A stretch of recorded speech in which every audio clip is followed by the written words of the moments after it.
영국의 문인 브루크가 여러 지역을 여행 다녔는데요. 특별히 미국을 여행했을 때 일입니다. 미국에서는 어떤 흐름이 있냐면 사람들이 배를 타고 떠나갈 때 많은 가족들과 전송객들이 와서 잘 가세요, 또 오세요 라고 열렬히 환영 또는 이제 잘 가라는 인사를 하죠. 아마 영화를 통해서 그런 장면들을 많이 보셨을 거예요. 브루크는 아는 사람이 없었습니다. 그래서 자신만 전송객이 없는 것을 속상해해서 한 어린아이에게 6실링 동전을 주면서 내가 떠나갈 때 나에게 좀 잘 가세요 얘기 좀 해달라고 부탁을 했습니다. 그 아이는 동전을 받고 기뻐했고요. 배가 떠나갈 때 브루크를 보면서 인사했어요. 잘 모르는 아저씨 안녕히 가세요, 또 오세요 하면서 좋아했어요. 브루크는 그 장면이 귀여웠지만 이런 혼잣말을 하게 되었습니다. 돈 받고 흔드는 것을 보니 더 외로워지는 건 왜일까? 더 고독하구나. 이것이 마치 현대인들의 모습 같습니다. 우리 주위에는 사람이 많아요. 도시는 사람이 북적북적합니다. 회사에 가면 많은 사람들이 있어요. 그러나 외로움은 어찌할 수 없다라는 겁니다. 그것이 현대인들의 질병이에요. 오늘 제가 카툰을 보여드릴 텐데 나는 800명의 친구가 있다는 겁니다. 소셜미디어, 인스타그램이나 페이스북이나 핸드폰 안에 800명의 친구를 만들려고 이 젊은이는 얼마나 노력했습니까? 그런데 그러나라고 되어 있습니다. 그러나 얼굴 표정을 보세요. 기쁜 표정입니까? 그렇지 않아요. 주변에 많은 사람들이 모여와도 나는 혼자입니다. 주변에 북적북적 거려도 나의 외로움을 어디 말할 수 있는 곳이 없는 겁니다. 그것이 우리의 모습입니다. 여러분도 외로우십니까? WHO는 2021년 7월에 한 연구를 하고 조사를 했더니 성인 3명 중 1명이 사회적 고립과 외로움을 겪고 있다라는 연구 결과를 내놓았습니다. 지금 많은 사람들이 외로워하고 있습니다. 게다가 어려움과 환난을 당하게 되면 주변에 나의 지인들조차 연락하지 않는 모습들을 우리가 보게 되지 않습니까?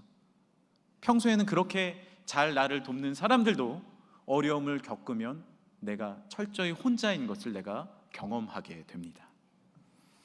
이러한 함께하는 사람이 없는 외로움, 진정으로 나의 마음을 이해할 수 없다라는 외로움, 이 외로움을 겪은 사람이 성경에도 등장합니다. 바로 쫓기고 있는 다윗입니다.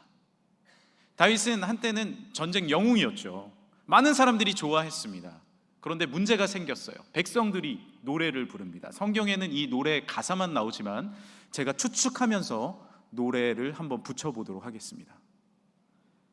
사울이 죽인 자는 천천히요, 다윗은 만만히로다. 얼레리 꼴레리 얼레리 꼴레리. 이 노래는요 우리나라의 전통 노래입니다. 그런데 아마 이렇게 불렀을 것 같아요. 얼레리 꼴레리 하는 거예요. 비교하는 겁니다. 마치 갑순이는 갑돌이를 좋아한대요. 놀리면 어때요? 안 좋아해 그래 버리는 거죠. 사람의 마음이 그렇습니다. 누구를 누구와 비교하고 누구를 놀리기 시작하고 말을 돌기 시작하면 그 마음이 흔들리는 거예요. 사울 왕도 흔들렸어요. 사실 사울 왕과 다윗은 비교조차 되지 않는 거죠. 왜냐하면 장수였고 사울은 왕이었죠. 그러나 비교하는 마음이 들기 시작하고 다윗을 죽이기로 결정합니다. 창을 다윗에게 던지는 거예요. 다윗을 쫓아가는 겁니다. 집까지 밤중에 가서 잡아오려고 하는 거예요. 다윗은 도망쳤습니다. 광야로 도망칩니다. 사울은 광야까지 가서 샅샅이 다윗을 찾으러 다니는 거예요. 쥐잡듯이 잡는 겁니다. 결국 다윗은 적국인 블레셋으로 망명을 하게 돼요. 적국으로 가는 거예요. 얼마나 외로웠을까요? 자신의 가족 사울은요 장인어른이었어요. 왕인 동시에 장인이었단 말입니다. 자신의 가족에게도 배신을 당하고 자신의 주변 사람 민족도 이제 자신을 돌보지 않는 그 환경 가운데 다윗은 외로움을 느끼게 되었습니다. 홀로 남겨질 때가 있고요, 억울한 누명을 씌울 때가 있습니다. 이유 없는 미움과 알지 못하는 고난이 우리에게 다가올 때도 있습니다. 철저한 외로움과 고독감이 나에게 다가오는 겁니다. 어떻게 이 고독감과 외로움을 해소할 수 있을까요?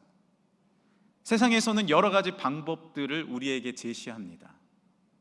세상의 방법들이 우리에게 주어질 때가 있어요.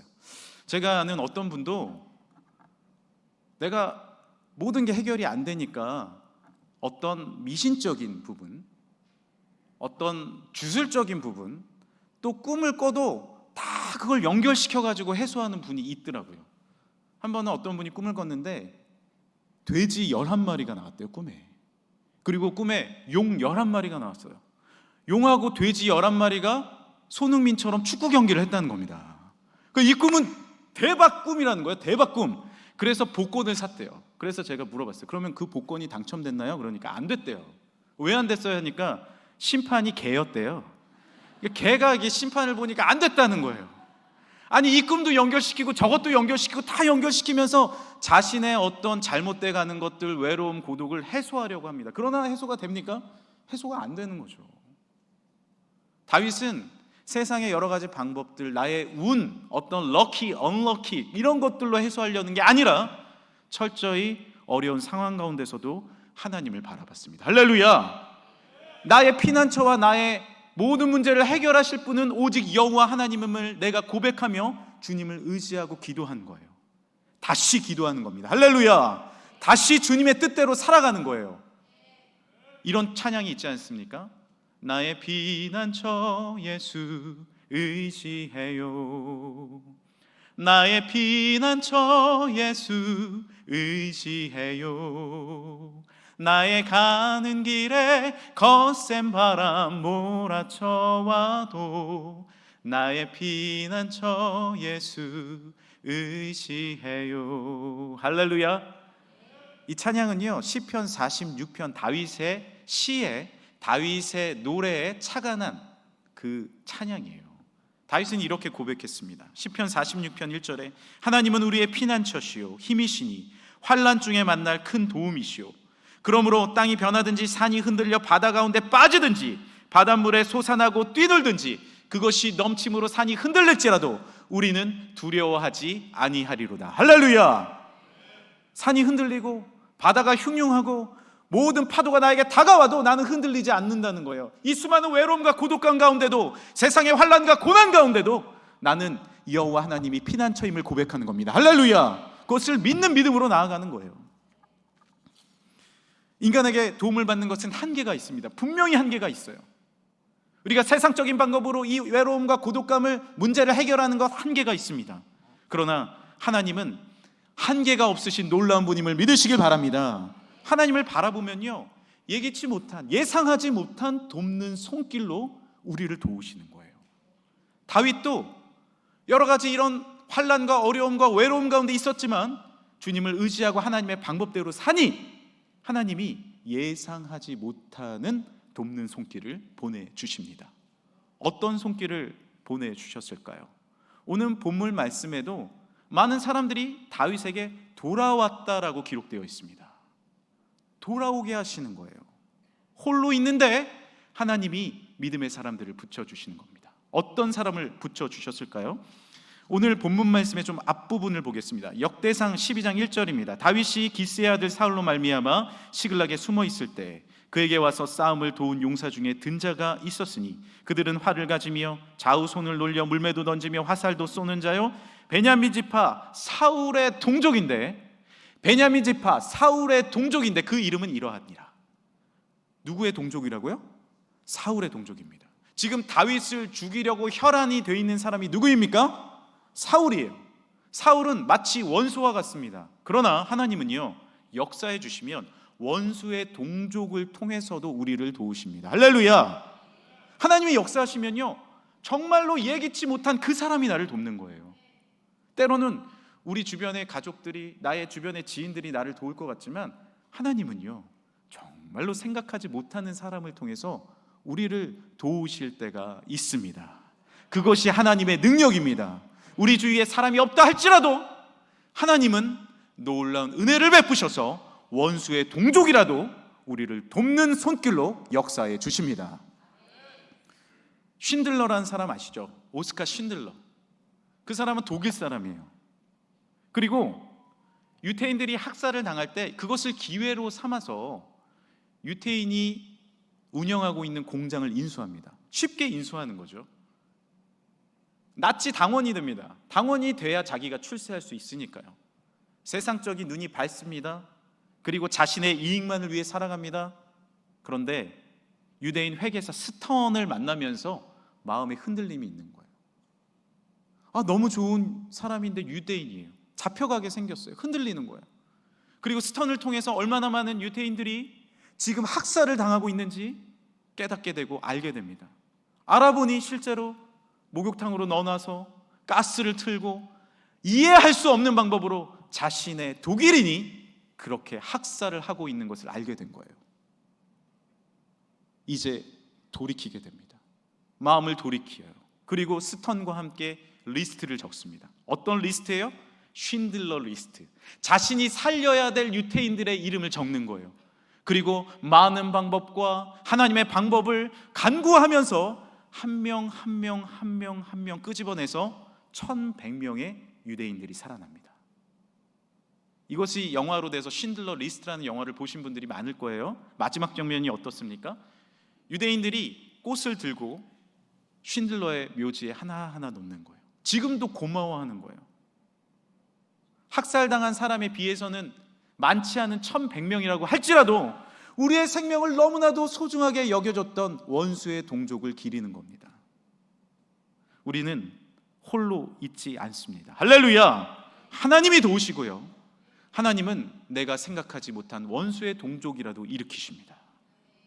또한 다윗에게는 어떠한 사람들이 돌아왔습니까? 12장 8절 말씀 화면을 통해서 나올 텐데 함께 읽어볼까요? 시작. 갓사람 중에서 광야에 있는 요새에 이르러 다윗에게 돌아온 자가 있었으니 다 용사요 싸움에 익숙하여 방패와 창을 능히 쓰는 자라. 그의 얼굴은 사자 같고 빠르기는 산의 사슴 같으니. 할렐루야.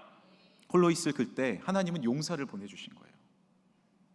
사자 같은 용사, 빠르기는 사슴 같은 용사, 그런 용사가 온 겁니다. 어느 지파라고요? 갓지파입니다. 갓지파. 저희도 이제 앞에 무심천이 흐르잖아요. 그런데 제가 얘기를 들어보니까, 오랫동안 우리 지역에 사신 분의 얘기를 들어보니까 무심천 밖에서 무심천 안으로 이사를 잘 안 오신다 그러더라고요. 그분만 그러신가요? 네. 그만큼 무심천을 이렇게 가로질러서 왔다 갔다 하는 게 어렵대요. 근데 제가 그거를 실제로 들었어요. 신방을 하러 갔는데, 우리 성도분들의 가정에 신방하러 갔는데, 권사님 한 분이, 다른 교회 다니시는 권사님 한 분이 이제 신방한다는 얘기를 듣고 오신 거예요.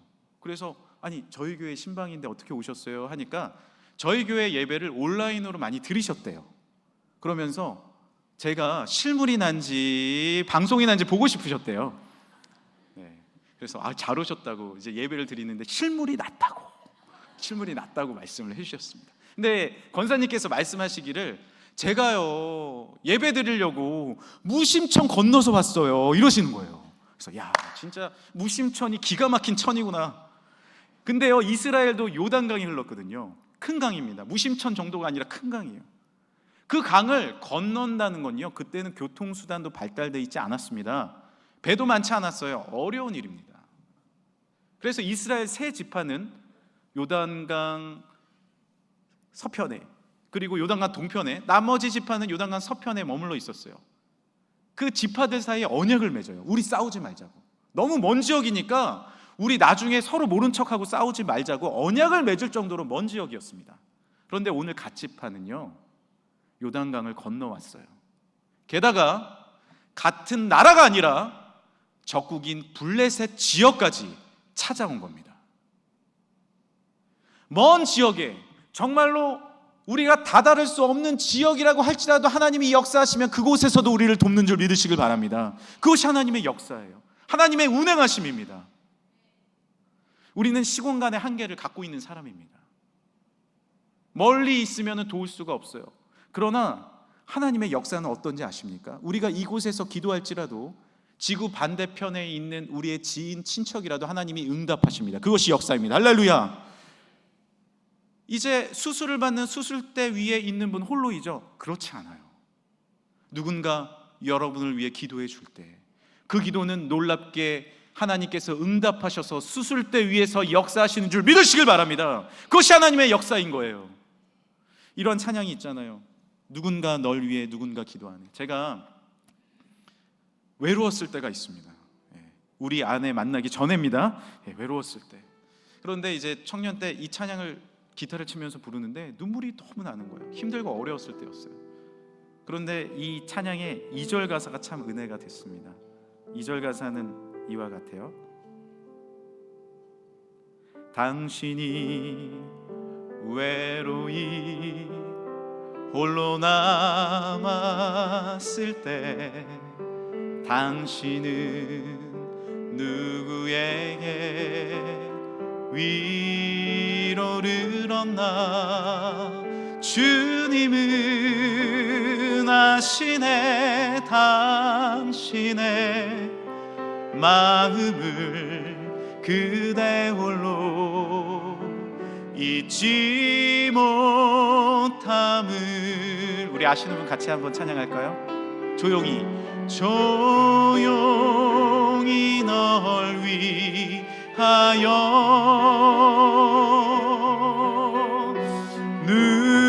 누군가 기도하네.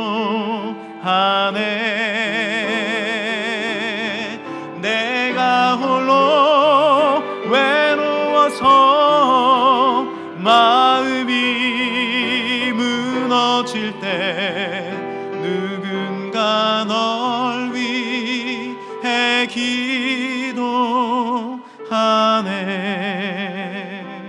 할렐루야.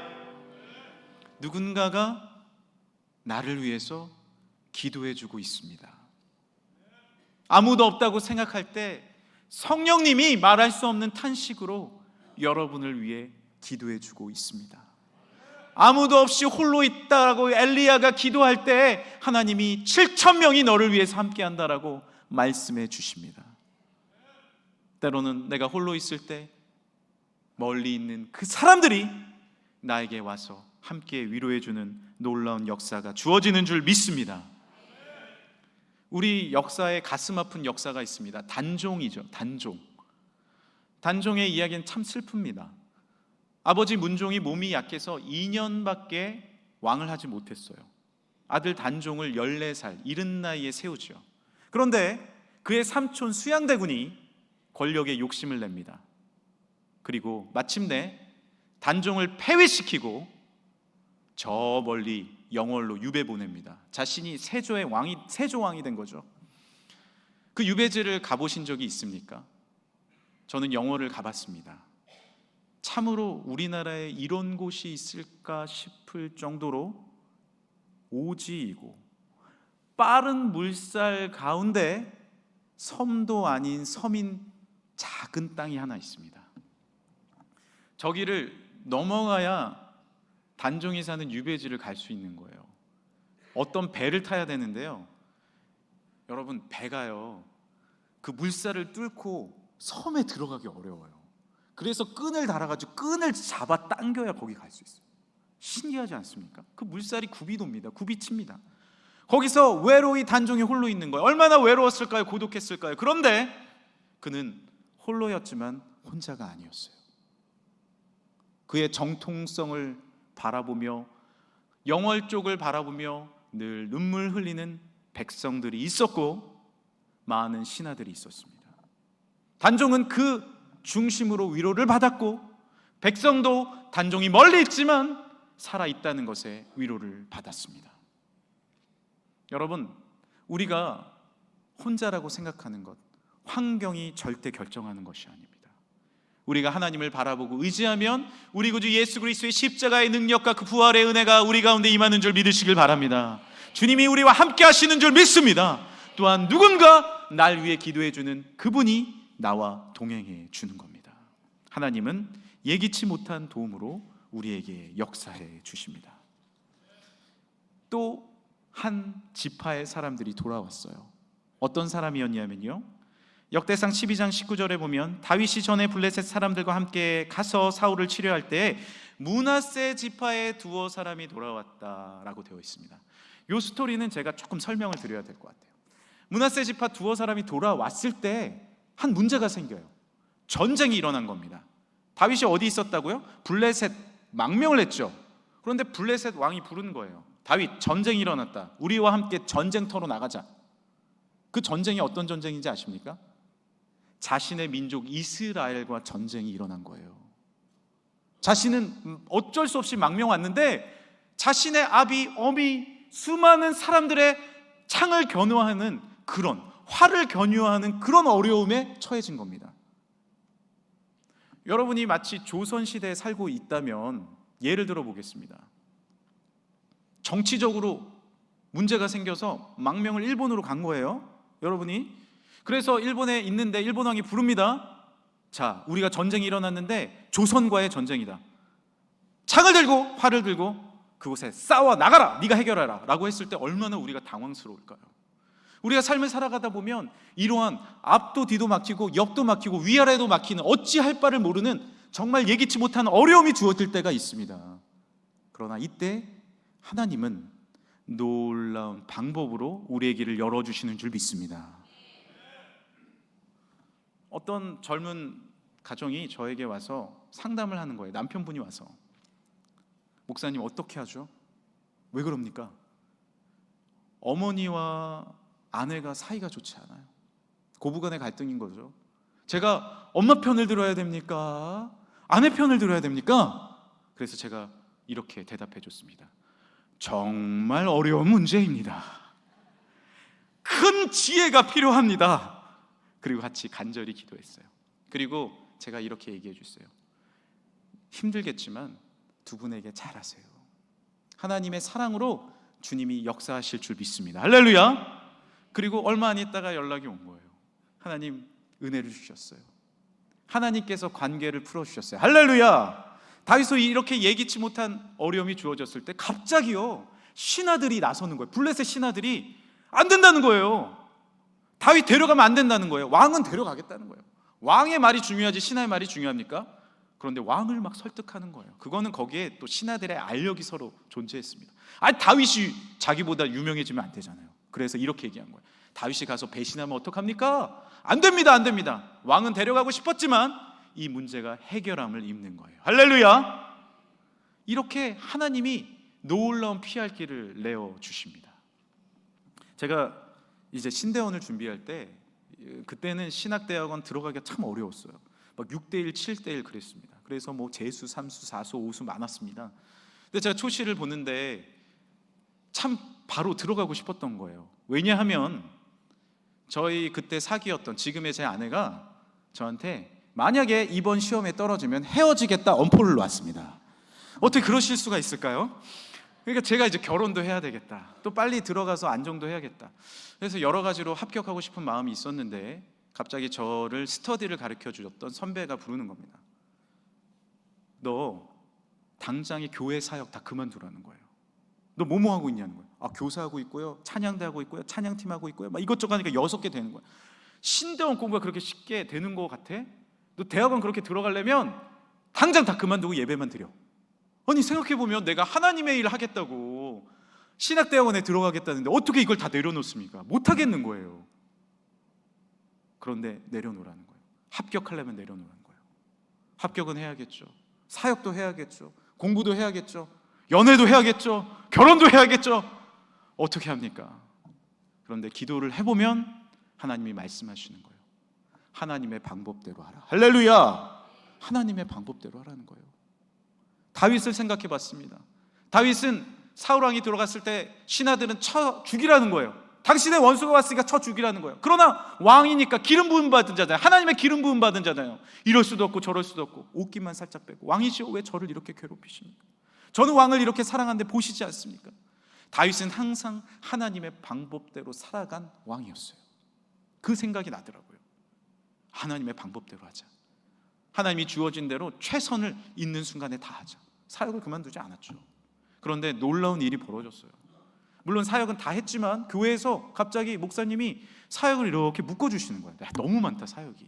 그러니까 이거 하고 저거 하고 묶어주시고, 공부도 지혜로운 방법이 생각나는 거예요. 좋은 책자를 알게 되고 좋은 정보가 주어지고 집중할 수 있게 되는 거예요. 하나님께서 은혜 주시니까 들어갔겠습니까? 못 들어갔겠습니까? 하나님께서 길을 열어주신 줄 믿습니다. 우리의 삶 가운데 이와 같아요. 왜 다윗에게 이렇게 수많은 사람들이 모여왔을까요? 그들이 다윗의 외모나 재능이나 용맹함이나 다윗의 배경을 봤습니까? 그렇지 않습니다. 오늘 18절 말씀에 아마세라는 장수가 다윗에게 이렇게 이야기를 합니다. 당신도 평안하고 당신을 돕는 자에게 평안이 있을지니 이는 다윗 당신의 하나님이 당신 다윗을 도우심이라 한지라. 할렐루야. 뭘 본 거예요?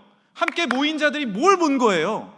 하나님이 다윗과 함께함을 본 줄 믿으시길 바랍니다. 다른 거 본 거 아니에요. 당신은 하나님의 사람입니다. 당신은 하나님의 놀랍게 운행하시는 하나님과 동행하는 사람입니다. 할렐루야. 그것을 보니 사람들이 모여오기 시작한 겁니다. 이제 제가 한 이야기 드리고 말씀을 이제 마무리할까 합니다. 하영록 회장님이라는 분이 있어요.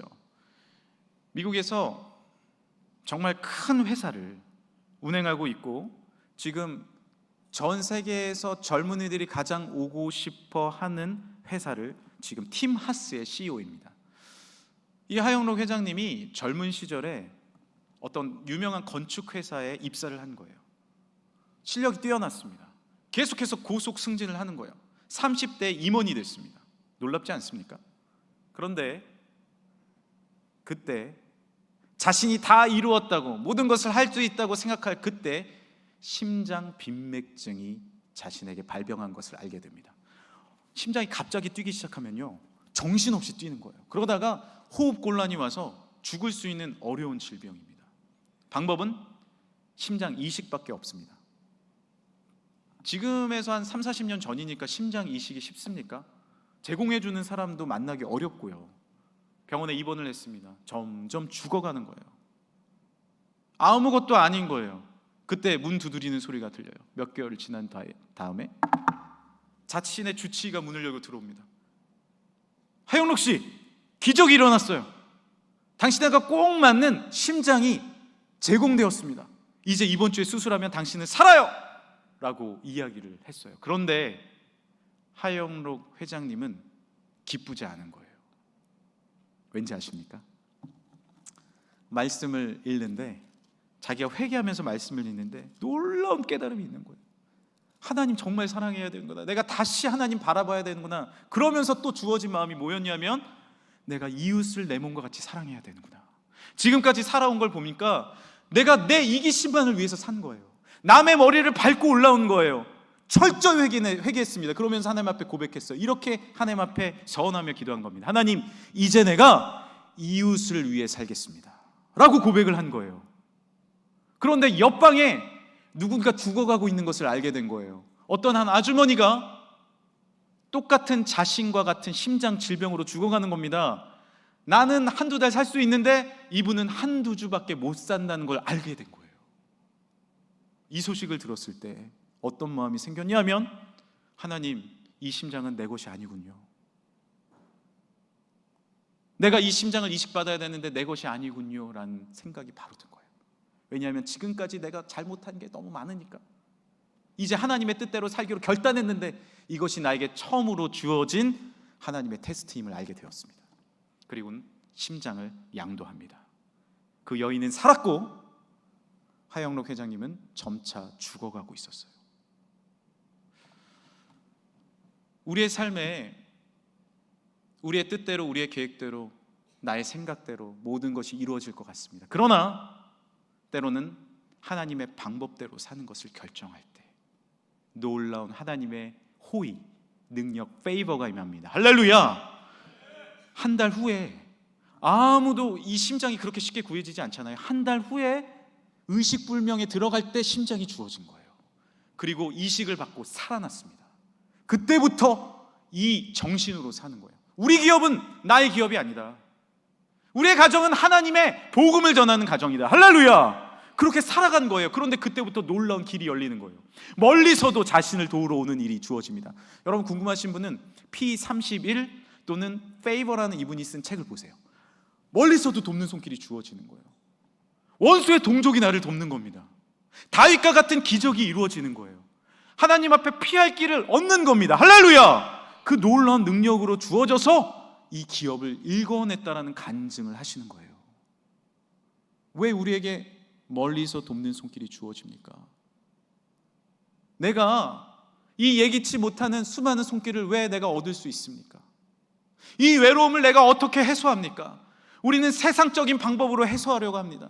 나의 어떤 꿈과 나의 세상적인 방법과 나의 어떤 세상적인 즐거움, 그 해결되지 않는 방법을 다 끌어써서 내 외로움을 해소하려고 해요. 그런데 해소되지 않아요. 고난이 해결되지 않습니다. 그러나 그 모든 방법들을 내려놓고 온전히 하나님의 방법, 할렐루야!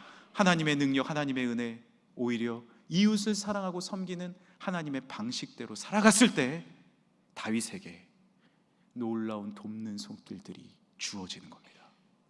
우리의 방식은 세상과 같지 않습니다. 오히려 먼저 그의 나라와 그의 의를 구하고 내 이웃을 내 몸과 같이 사랑하는 하나님의 방법대로 살 때 세상에서 채우지 못한 외로움이 주의 놀라운 생수의 강으로 채워짐을 믿으시길 바랍니다. 그 방법을 사용하시길 바랍니다. 금천교회는 하나님이 돕는 교회입니다. 할렐루야! 우리는 이 고백을 들어야 돼요. 금천교회는 하나님이 함께 하시는 교회입니다. 할렐루야! 금천교회 성도들은 하나님이 함께 하시는군요. 여러분의 가정은 하나님이 도우시는군요. 이 얘기를 들으시길 간절히 소망합니다. 다른 것으로 우리의 외로움과 고독감과 다른 것으로 세상의 여러 가지 문제를 해결하는 것이 아니라 하나님의 방법대로 섰을 때 원수의 동족도 돕고 멀리서도 우리를 도우며 피할 길을 내어주신 하나님의 축복이 우리와 함께 하심을 믿습니다. 오늘 본문 말씀을 함께 읽고 말씀을 마무리하겠습니다. 역대상 12장 22절입니다. 함께 읽겠습니다. 그때 사람이 날마다 다윗에게로 돌아와서 돕고자 하매 큰 군대를 이루어 하나님의 군대와 같았더라. 아멘. 하나님 감사합니다. 외로움의 순간에 아무도 나를 돕지 않을 그 순간에 그때 하나님의 사람들이 마하나임 하나님의 군대가 다윗에게로 돌아옴을 보게 됩니다. 우리의 삶도 다시 한번 하나님의 방법대로 하나님의 놀라운 그 사랑으로 살아갈 때 멀리서도 원수의 동족도 피할 길을 내어주시는 하나님의 축복이 주어질 줄 믿습니다. 은혜 더하여 주옵소서. 오늘도 우리에게 베냐민 지파와 갓 지파와 므낫세 지파를 보내주셔서 놀라운 회복이 일어난 우리 가정과 사업과 우리의 삶이 되게 하여 주옵소서. 예수 그리스도의 이름으로 기도드립니다. 아멘.